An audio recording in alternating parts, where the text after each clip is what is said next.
I want to go down to a member of Congress and get a pulse on some of the latest activity happening on Capitol Hill today. Joining me now to discuss the NDAA and more, Congressman Warren Davidson, member of the House Foreign Affairs Committee and the Financial Services Committee. He represents the 8th Congressional District of Ohio. Congressman Davidson, welcome back to Washington Watch. Thanks so much for joining us. Tony, it's always an honor. Thank you.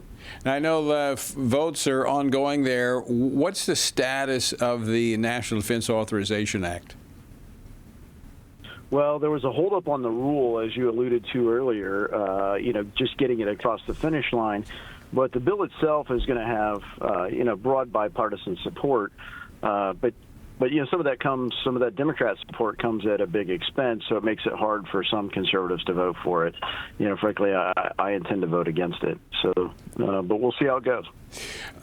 What are some of the sticking points with the NDAA among your Republican colleagues? Well, one of the reasons that the rule had a hard time passing is leadership when they wanted to do Crypto Week and do stablecoin bill.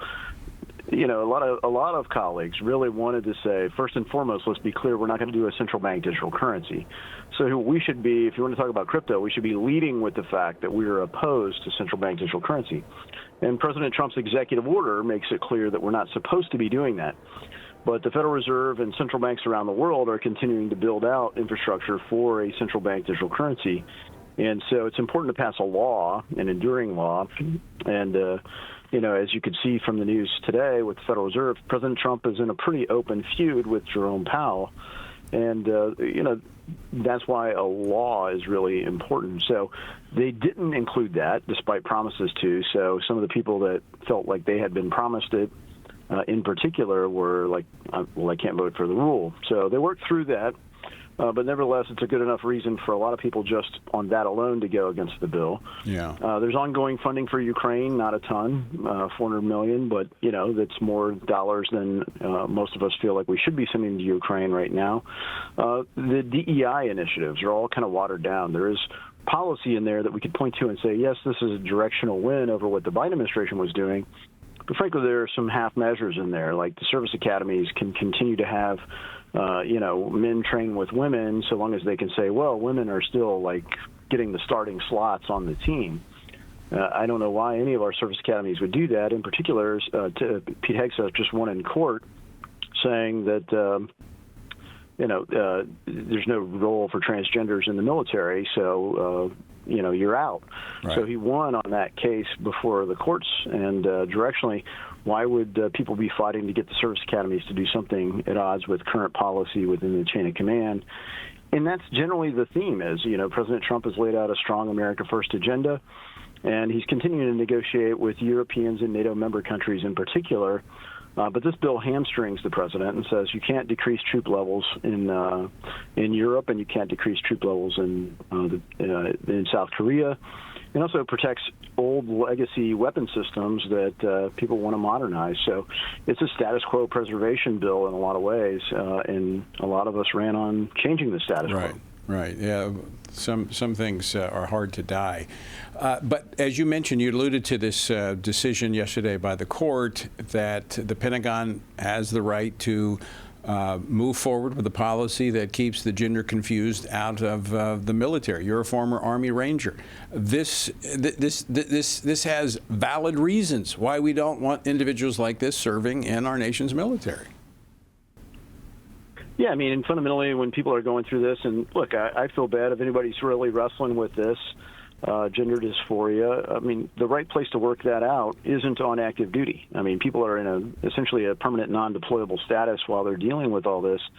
And the military exists to be deployable. It exists to fight and win a war if called upon. And their ability to be a good deterrent depends on that. So this is a big win, I think, for policy and for clarity and for the kind of mood of who do we want to be the focus in our military. Do we want the focus to be on all these kinds of issues, or do we want the focus on warfighters being able to be strong and focused on fighting and winning?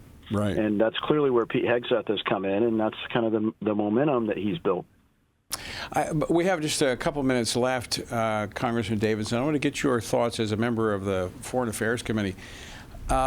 President Trump's decision to allow American tech company NVIDIA to sell their H200 AI chips to China, is this a reason for concern? It is, in fact, a reason for concern. And one of the bills that we've fought for a long time is an outbound investment bill, and it's just stuff like this. Like if you want to invest in chips and microprocessors or quantum computing and things like that, and directionally, yeah, that's going to be a winner in the long run. No advice on a specific firm or a specific investment, but directionally, yeah, the market is saying this is going to be a big thing. Well, don't do it in a way that advances China's sector.